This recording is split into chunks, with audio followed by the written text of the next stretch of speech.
aquí en la provincia saqueada, Manabí. No la atienden, entonces yo como madre estoy desesperada. Trágico, aquí no, lamentablemente nosotros no estamos viviendo como seres humanos. Sobre todo con el IES, yo me he sentido impotente. La salud, la responsabilidad es del gobierno. No hay especialistas. ¿Cuánto ha perdido el IES en medicina caucada? Entonces, realmente para nosotros es indignante.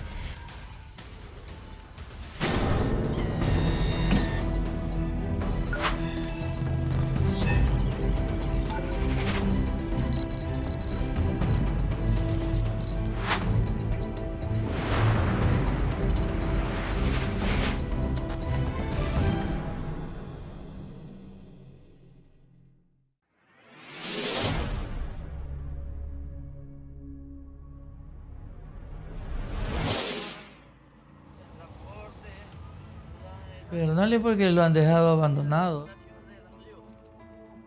Algunas personas así han fallecido aquí.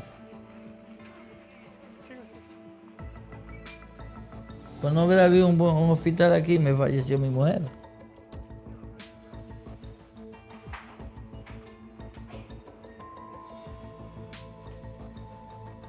Don Agustín sabe que en Pedernales estar enfermo equivale a estar desamparado. La falta de un hospital no solo le afecta a él, sino a las más de 75,000 personas que habitan esta ciudad manabita. Ella cayó enferma como a las 5 de la mañana y la llevamos allá al subcentro porque no había donde más atención más. Y ahí eran las 6 de la mañana y ya me la prepararon para llevar a la Bahía. Ya llegando a Bahía falleció. 4 años después de perder a su esposa, le tocó a él vivir en carne propia la experiencia de trasladarse a otra ciudad para poder ser atendido. Yo primerito me fui de aquí con un dolor en esta pierna que no podía ni caminar nada. Cuando ya me cogí una cosa feísima que me llevaron a trabajadora social, ya no avanzaba yo en nada. Cuando ya me llevaron a hacerme la atención médica ya, cuando iba una licenciada que ya mi caso era perdido. Ya no querían atenderme. Ahí me llevaron, ahí fue que me llevaron ya a ese subcentro que había, y ahí ya me dieron la orden al Santo Domingo, y en Santo Domingo lo primero que llegué fue esa diálisis.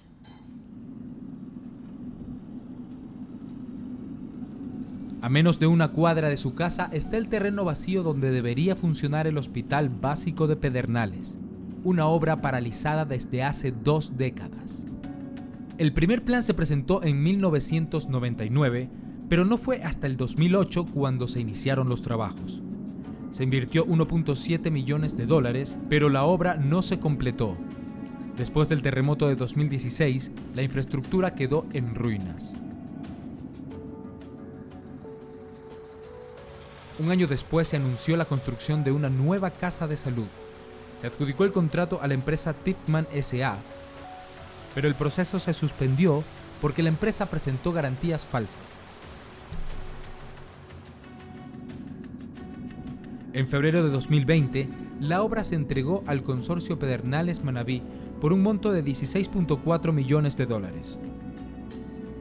El gobierno transfirió a la constructora un anticipo de 8.2 millones a una cuenta de Ban Ecuador. Pero la ilusión de los habitantes de Pedernales se desmoronó cuando el Estado terminó unilateralmente el contrato debido a un escándalo de corrupción liderado por los entonces asambleístas Daniel Mendoza y Eliseo Azuero, y que involucra además a la empresa constructora y a funcionarios del SECOP en el desvío de fondos del anticipo.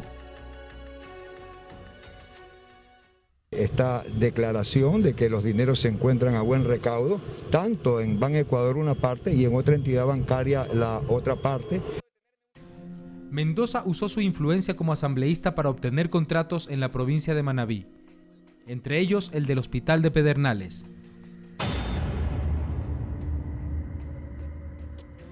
La institución encargada de la contratación, administración y fiscalización fue SECOP, cuyo director en aquel momento era René Tamayo. La obra se adjudicó al consorcio Pedernales Manabí, una empresa sin experiencia, creada el 28 de marzo de 2019, 9 meses antes de la firma del contrato.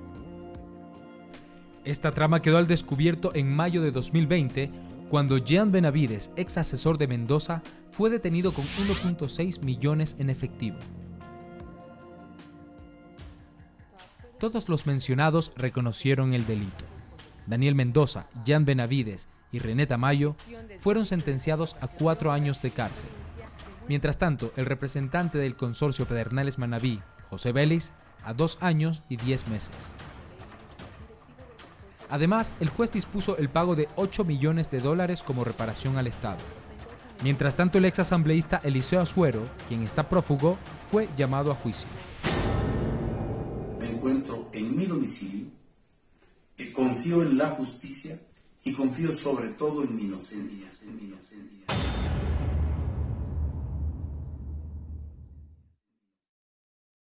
Tenían $5 millones en una cuenta del Banco Internacional y tenían $800.000 en una cuenta de Banecuador.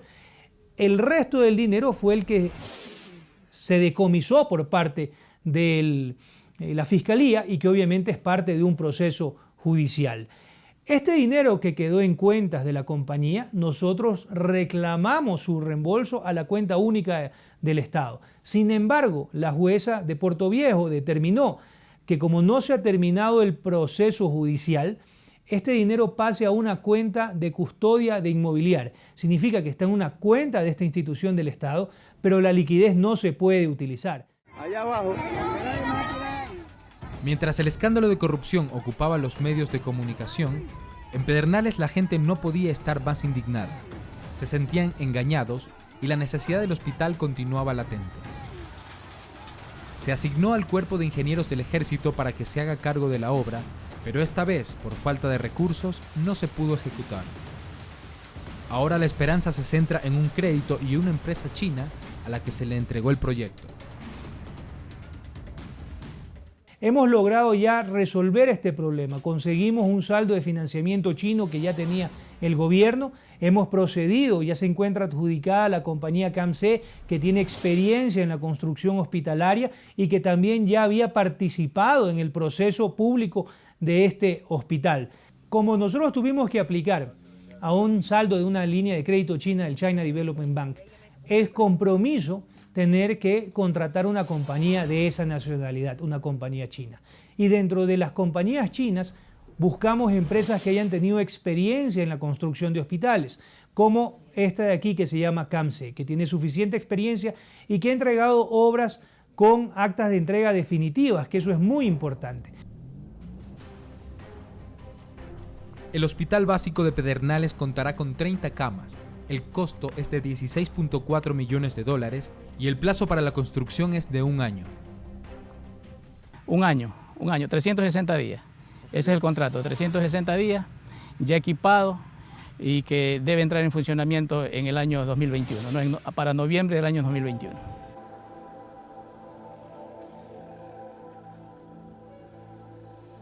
Por lo pronto, los habitantes de Pedernales continúan recibiendo atención médica de forma limitada, en el hospital móvil que funciona en contenedores cubiertos por carpas. Los familiares de los enfermos esperan horas y hasta días en los alrededores y sufren la incertidumbre de que la capacidad del hospital no sea suficiente y deban buscar atención médica en otra ciudad. No la atienden, entonces yo como madre estoy desesperada porque mi hija sigue hace poco y no me la atienden. Es el único lugar donde debemos acudir para cuando uno tiene una necesidad médica y entonces pues por falta de médicos es la aglomeración de personas. Es trágico, aquí no, lamentablemente nosotros no estamos viviendo como seres humanos, sino que como animales. Los casos más graves son trasladados fuera de Pedernales a los hospitales más cercanos, que son los de Bahía de Caracas, Santo Domingo y El Carmen. Bueno, por parte del hospital móvil han hecho todo lo posible, son excelentes profesionales, en infraestructuras pues están muy limitados, en aparatos técnicos están muy limitados y es por eso que muchas personas que han padecido del COVID, en mi caso personal, pues hemos sido ser trasladados a otras ciudades como Guayaquil, Quito, Santo Domingo, Puerto Viejo, Manta, para poder salvar nuestras vidas, ¿no? Nosotros aspiramos de que la construcción de este hospital y que el funcionamiento lo más pronto posible pues vaya a solucionar problemas de salud gravísimos que se pueden dar en la zona en cualquier virus, cualquier pandemia, cualquier situación negativa que se dé por parte de la salud.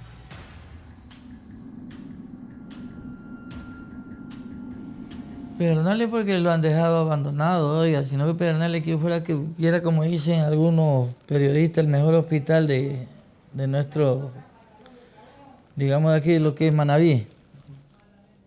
Eso, oiga, ahí que pensamos, pues, de que si ese hospital, si no había sido porque estas señoras habían llevado la plata casi que tuviera. Y ver esa parte ahí desolada, pues, el sentimiento es de que engañaron al pueblo, que se llevaron la plata. Han pasado 4 intentos fallidos y 20 años de espera. ¿La quinta será la vencida para Pedernales? Lo cierto es que para sus pobladores, la necesidad de un hospital se siente a diario. Y han sido engañados tantas veces que habrá que ver para creer.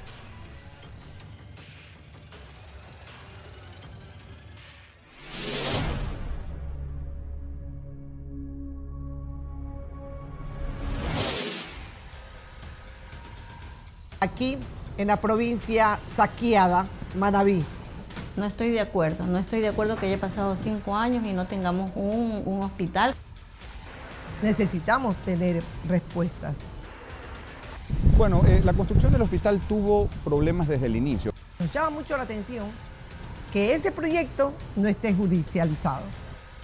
Nos sentimos burlados, indignados. En esta pandemia el hospital quedó chiquito.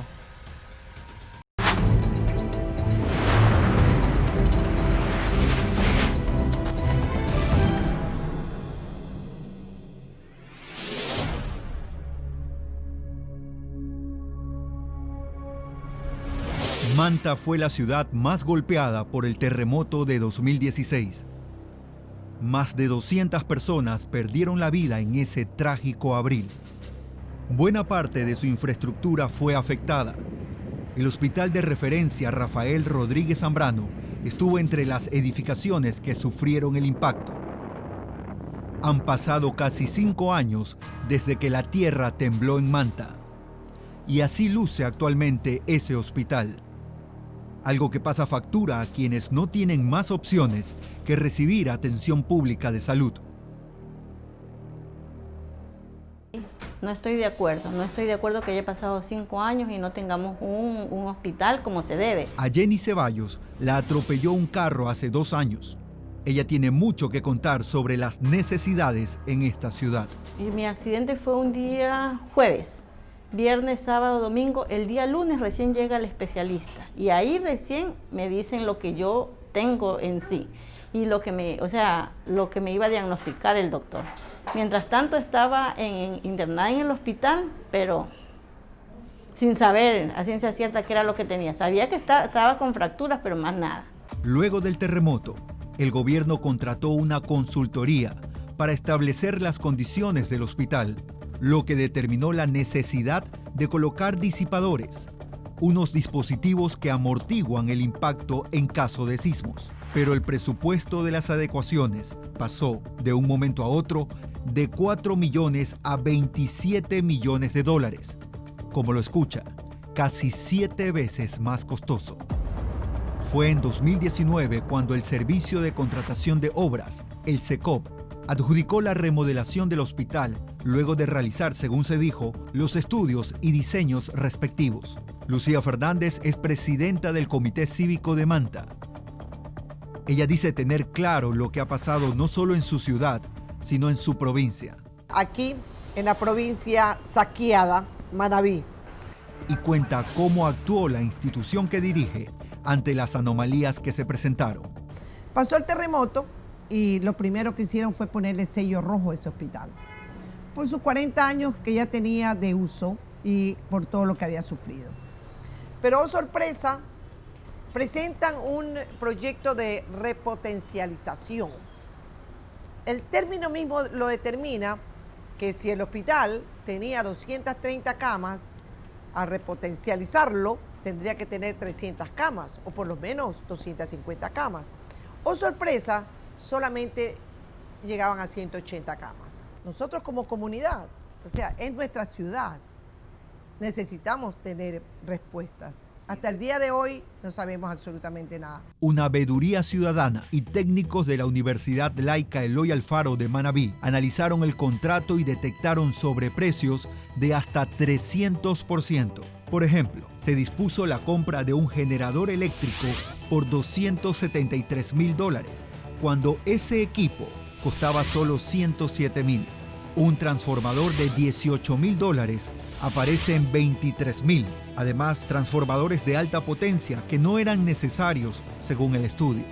Y los 360 disipadores de energía se presentaron cada uno en $5,200. Solo en este punto hay un sobreprecio de más de $250,000. La Comisión Anticorrupción aseguró que la red de corrupción del exasambleísta Daniel Mendoza y el Servicio de Contratación de Obras, cuyos principales directivos están presos, tuvo injerencia en la adjudicación de contratos en el Hospital de Manta y en el de Pedernales y Bahía de Caracas. Nos llama mucho la atención que ese proyecto no esté judicializado, como están judicializados todos los proyectos de salud de la provincia. Y justamente ese no es ni nombrado. O sea, es un proyecto intocable. Eso se da porque se da. Es justamente más o menos unos términos que usó una autoridad cuando estuvo aquí en Manta y nosotros quisimos acercarnos a él para darle a conocer todas las irregularidades que con documentación podemos demostrar. Y él contestó, el proyecto va porque va, más o menos al estilo expresidente. No es posible que siga siendo Manabí una pequeña hacienda que se repartan 3 o 4 para venirla a saquear. El alcalde de la ciudad tiene una postura ante estos hechos. Bueno, la construcción del hospital tuvo problemas desde el inicio. Por un lado, la repotenciación más bien del hospital la contrata SECOV y la contingencia la contrata el hospital. Los tiempos de contratación por los procesos en el sistema de contratación pública, etcétera, no coincidieron. Y al final ya se tenía lista una repotenciación y una contingencia que no estaba preparada. Hoy está lista la contingencia. Hoy nos interesa que la obra se haga.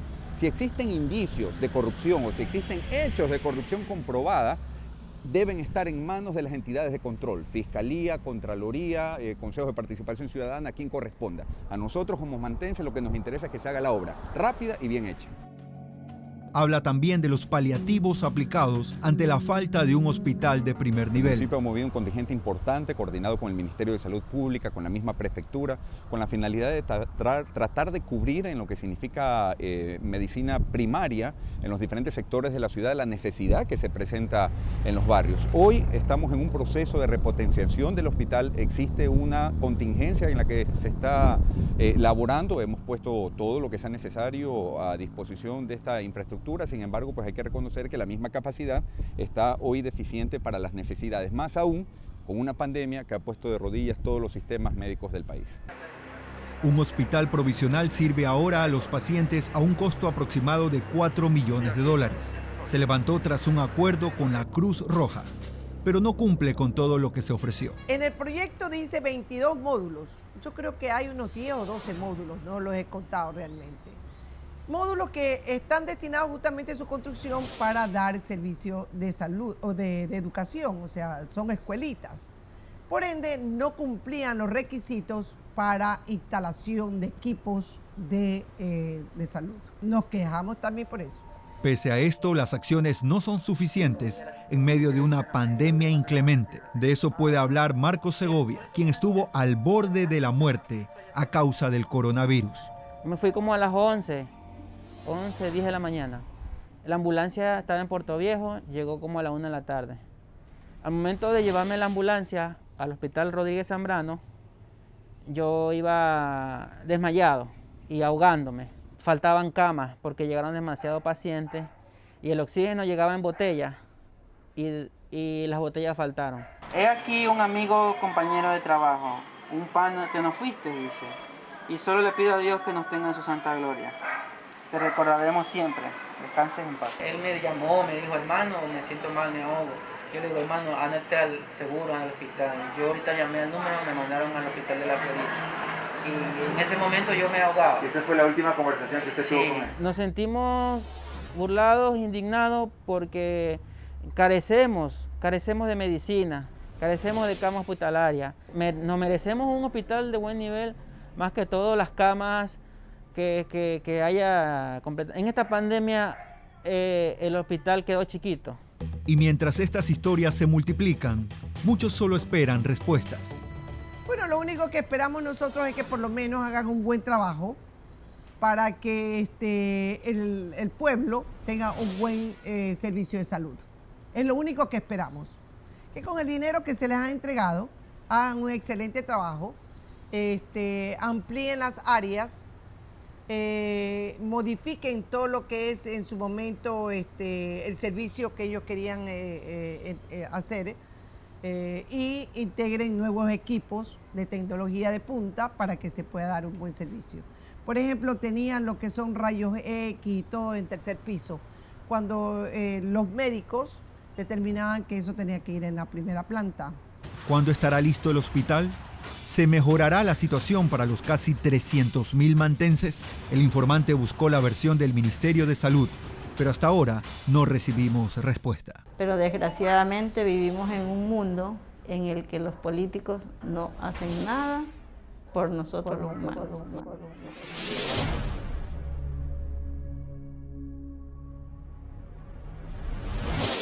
Es una realidad muy preocupante. No hay especialistas. No sabían qué era, porque realmente esta enfermedad es rarísima. Era cosa de día a día observar pacientes que necesitaban un especialista. Lamentablemente se cierran las puertas. En ese país, un título extranjero te abre muchas puertas, en cambio un título ecuatoriano no tanto.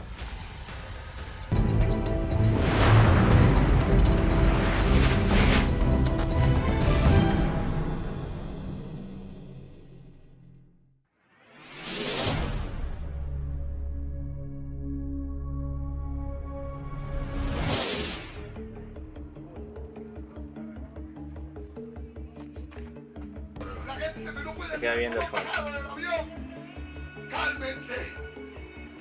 Ella era normal, todo normal, una niña normal.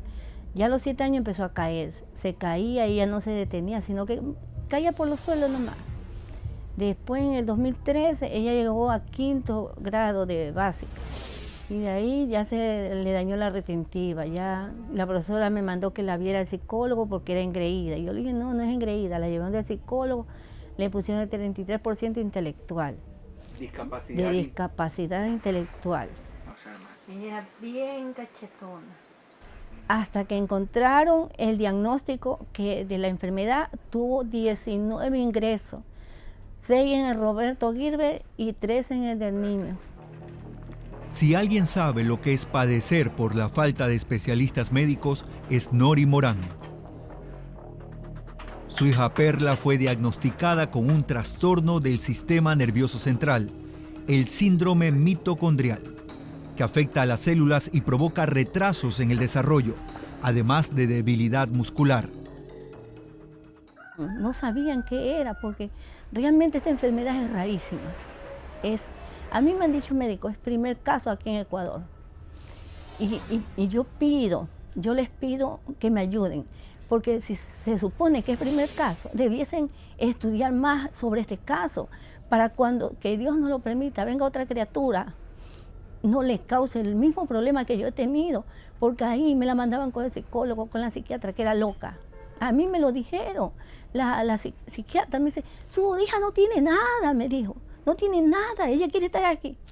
Gloria a Dios que no tiene nada, le digo. Pero si mi hija vuelve con ese cólico, yo se la traigo y se la dejo botada aquí, porque yo ya estoy harta. No hay especialista. Yo tengo una lucha. Son 10 años en total, pero de que se declaró la enfermedad del 2014. Y de ahí para acá yo no he tenido vida propia. Yo solamente con mi hija. La vida de Perla, quien solo prefiere hablar con su mamá, tiene un día a día muy complicado. Ella no ve bien, ella no ve bien. A media luz ya no ve, ella ya no camina porque la ataxia se le ha elevado bastante. Ella le brincan las piernitas en la noche, se despierta porque le brincan. El oído, el colon, que es el más afectado, en el corazoncito ya hay una regurgitación leve, me dijo la cardióloga, que le hicieron un ecocardiograma. La falta de especialistas es una dificultad que no ha tenido solución en Ecuador desde hace mucho tiempo. Bueno, es una realidad muy preocupante. Recuerda que hace años hubo una ministra que suspendió todos los posgrados y esto creció con una brecha de 6 años sin posgrados. Lamentablemente eso aumentó la necesidad de formación de especialistas en el área de la salud. Actualmente lo hemos retomado, pero lamentablemente no logramos hasta el momento fortalecer esa brecha. Esa brecha, en lugar de disminuirse, se está aumentando. Según datos oficiales, en el país existen más de 30.000 médicos, de los cuales unos 17.000 son especialistas. Y aunque parezca un número alto, se necesitan muchos más. Un estudio de la Asociación de Facultades de Ciencias Médicas y de la Salud determinó que Ecuador tiene un déficit de 10.000 médicos con especialidad. Aunque desde la academia se sugiere un análisis mucho más profundo sobre este tema. Bueno, la falta de especialistas es obvia, pues. Usted habla con el ministerio que ya no necesito cirujanos, que ya no necesito internistas, y la realidad es otra. Porque, a ver, es que no tenemos una brecha nacional. ¿Qué significa eso? Es decir, ¿cuántos especialistas faltan? Tenemos una brecha del Ministerio de Salud que fue actualizada en el 2017. No tenemos una brecha que me indique que para la parte privada de salud me faltan tantos especialistas, que para la parte del seguro me faltan tantos especialistas, que en el área de Solca me falta formar tantos especialistas. No tenemos. A diferencia de las maestrías en otros campos profesionales, el desarrollo de un posgrado en medicina depende de la demanda que se realice. Los posgradistas médicos aprenden en las áreas hospitalarias, es decir, trabajan, lo que a su vez demanda un pago. Y es allí donde aparecen los inconvenientes presupuestarios que limitan la formación.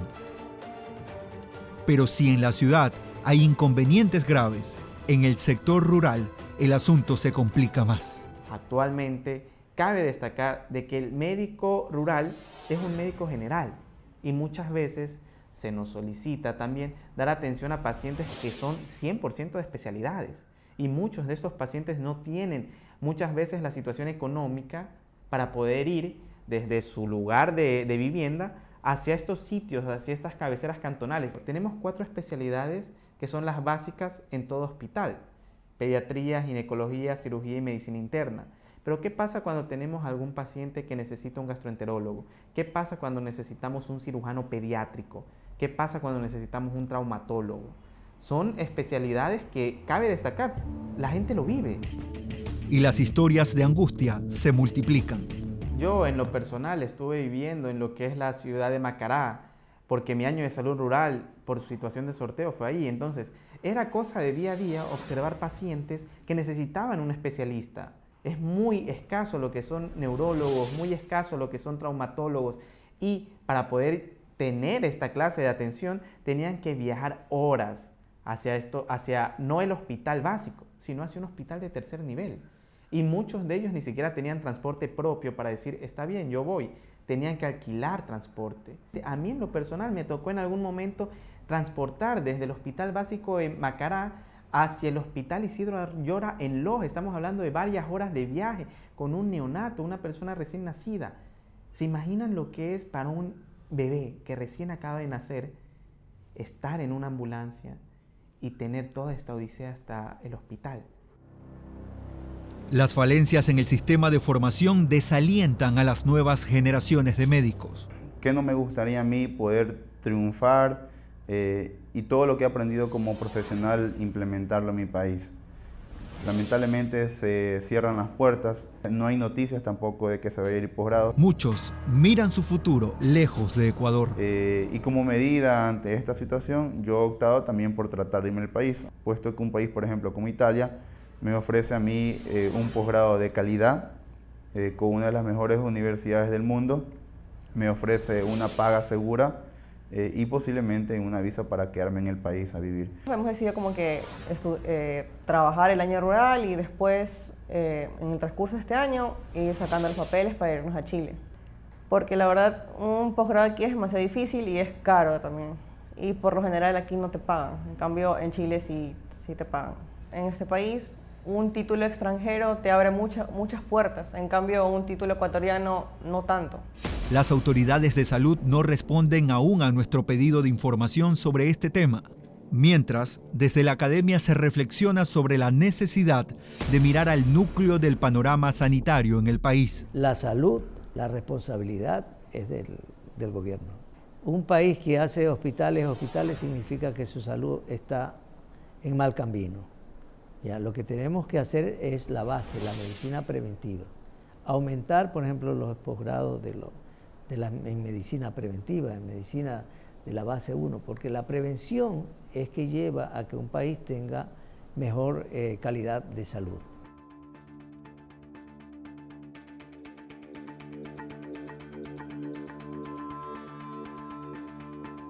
Todo esto ocurre al tiempo en que a personas como Nori se les genera la sensación de que el país les queda debiendo y que esa deuda ha marcado su realidad. Si mi hija la hubieran visto especialistas desde antes, cuando ella empezó a enfermar, hubiera sido otra calidad de vida que hubiera tenido mi hija. Y por ahora, solo les resta sentarse a esperar a que algo cambie. Sí les gustan las de Navidad. Las de Navidad sí, el pan de Pascua también te ha de gustar, yo lo sé.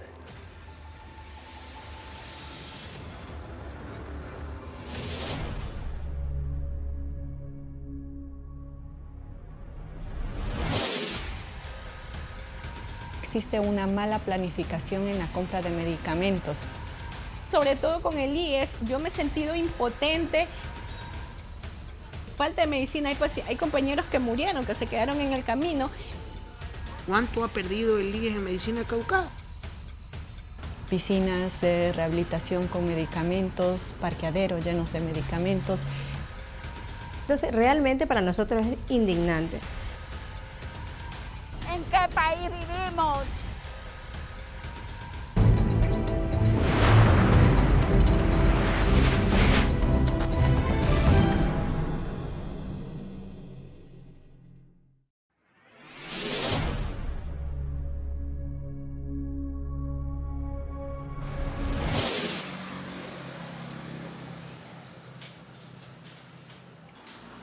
La vida del paciente cambia totalmente, cambia físicamente, psicológicamente, emocionalmente. ¿Por qué? Porque el paciente pierde sus gestos faciales, pierde su mirada, pierde su sonrisa. Entonces, el paciente no solo lidia con la enfermedad en sí, sino que también se presenta un problema psicológico, emocional, porque te miras al espejo y no te reconoces, eres un monstruo. Son palabras fuertes que solo Marta puede entender. Ella sufre de miastenia grave. Ha vivido casi toda su vida con esta enfermedad que se caracteriza por debilidad y fatiga rápida de cualquiera de los músculos que están bajo el control voluntario. Es como si los nervios y los músculos dejaran de comunicarse entre sí. Lo que pasa con nosotros cuando ataca la miastenia es que simple y llanamente te quedas como una muñeca de trapo, literal como un títere. O sea, un títere que tú lo mueves así con cuerditas, te levantan la mano, se te cae la mano, si la cabeza se te va por un lado, te vas para ese lado, te caes, si se te va para atrás, se pierde la sonrisa, se pierde la mirada, se caen los párpados, se desvían los ojos, no se puede dar ni un beso, o sea, así como que un besito volado, no se puede, nada, absolutamente nada. Si bebes algo líquido, se te viene por la nariz, tienes que tirar la cabeza hacia atrás para que te ruede. La miastenia grave está considerada como una enfermedad rara, ya que aún no tiene cura.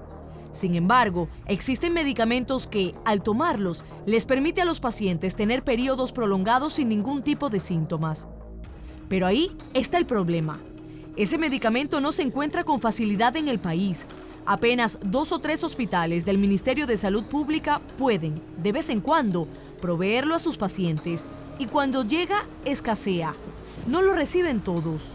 Se trata de la piridoxicmina o mestinón, por su nombre comercial.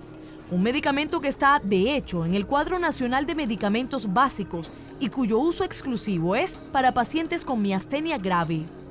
Marta, por gestión de la Fundación Nacional para la Miastenia Gravis, ha podido conseguir el medicamento. Pero cuando las acciones no son suficientes, ella y los otros 350 miembros y pacientes de la Fundación dependen de donaciones.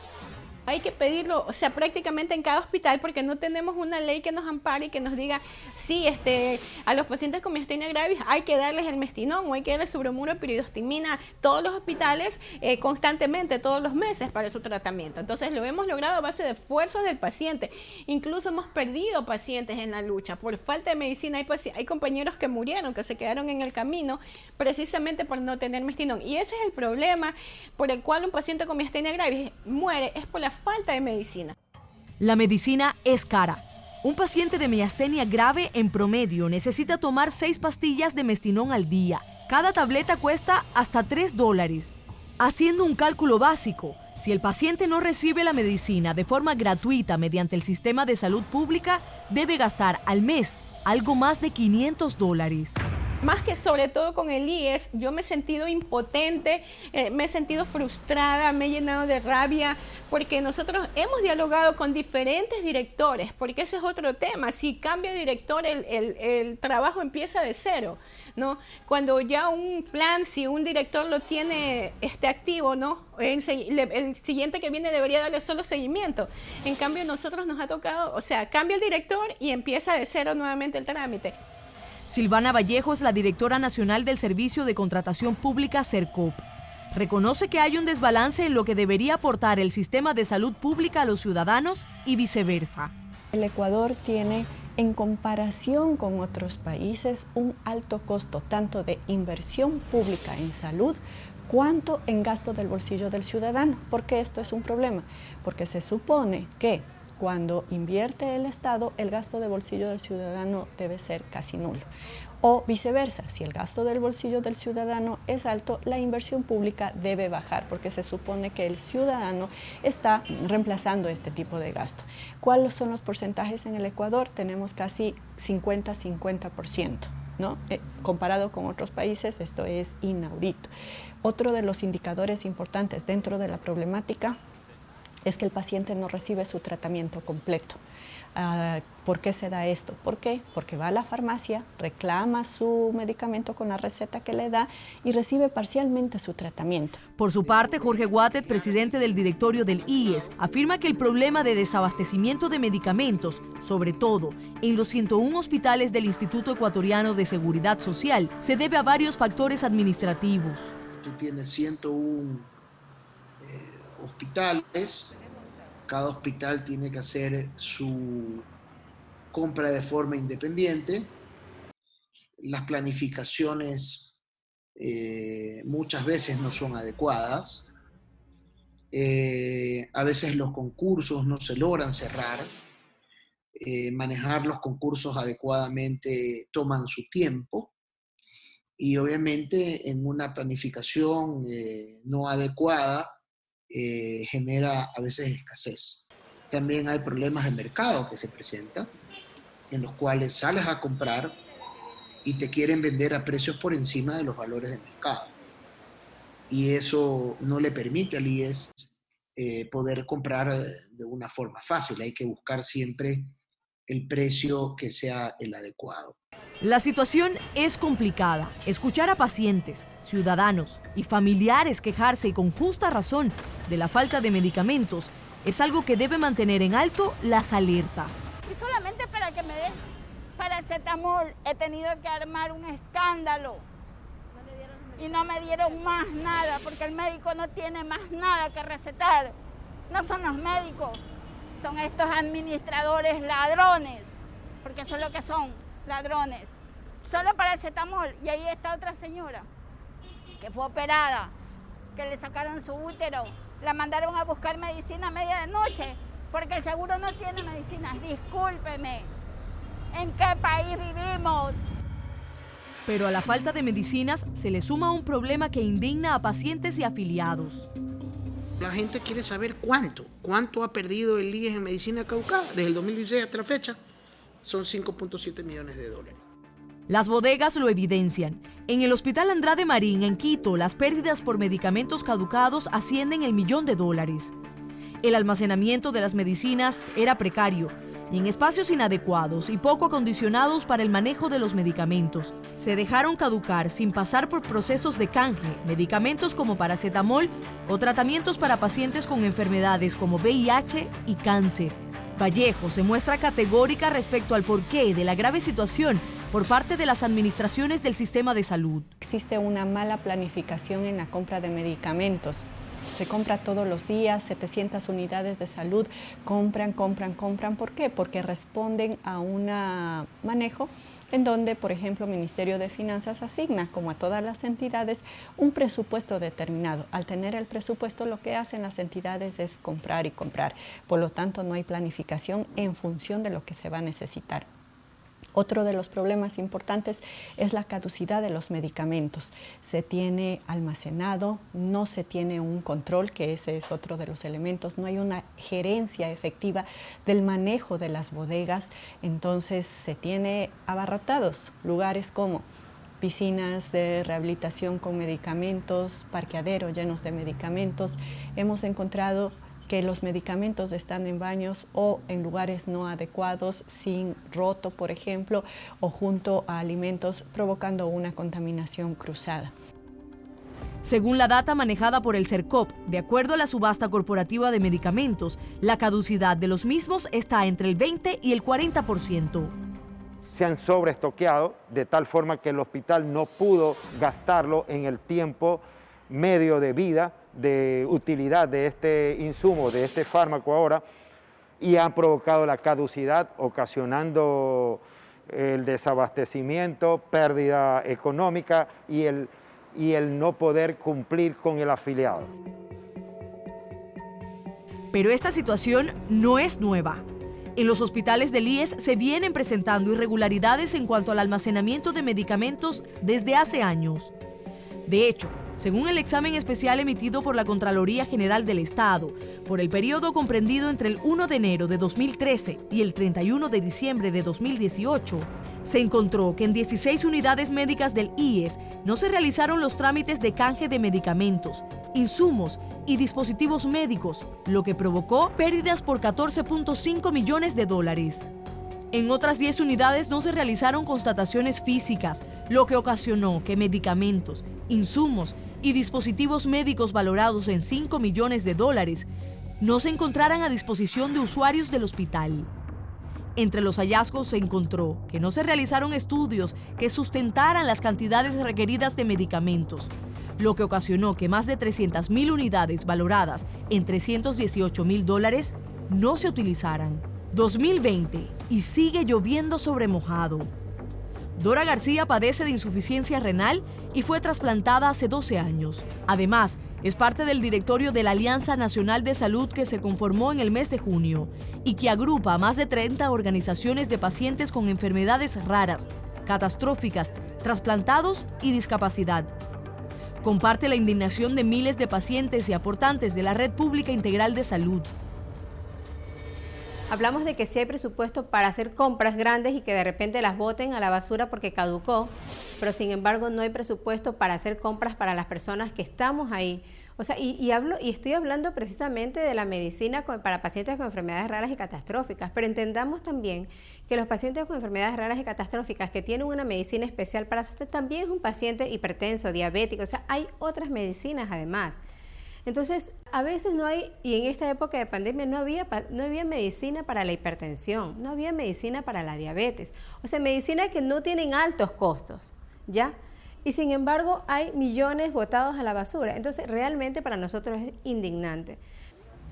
El pasado 5 de mayo de 2020, el Gobierno Nacional dispuso la adquisición transparente y eficiente de fármacos y bienes estratégicos en salud, mediante un sistema unificado de compra para todas las instituciones que conforman la Red Pública Integral de Salud, Ministerio de Salud Pública, Instituto Ecuatoriano de Seguridad Social, de las Fuerzas Armadas y de la Policía Nacional. Durante más de un año hemos planteado un modelo de gestión que justamente busca combatir la corrupción, transparentar el proceso de adquisición de los medicamentos y tener datos para el sistema público. Consiste básicamente en externalizar el tema de distribución a través de una licitación corporativa en donde se seleccionará un operador logístico nacional o internacional. Él se hará cargo del almacenamiento, la distribución, manejo de bodegas y será un proceso paulatino. Se empezará al menos por los 10 más grandes hospitales en una primera fase, luego se va aumentando hasta llegar a las más de 3.000 unidades de salud que tenemos. Este nuevo sistema entraría en funcionamiento en el 2021, mientras los pacientes aguardan, algunos con dolor, otros con algo de incertidumbre. ¿Podrá Ecuador tener una red pública integral de salud libre de corrupción, con presupuestos que cubran los gastos en medicinas e insumos médicos y compra de medicamentos en grandes cuantías para quienes más lo necesitan? Muchos están a la espera de que todo mejore y que esta historia no se repita.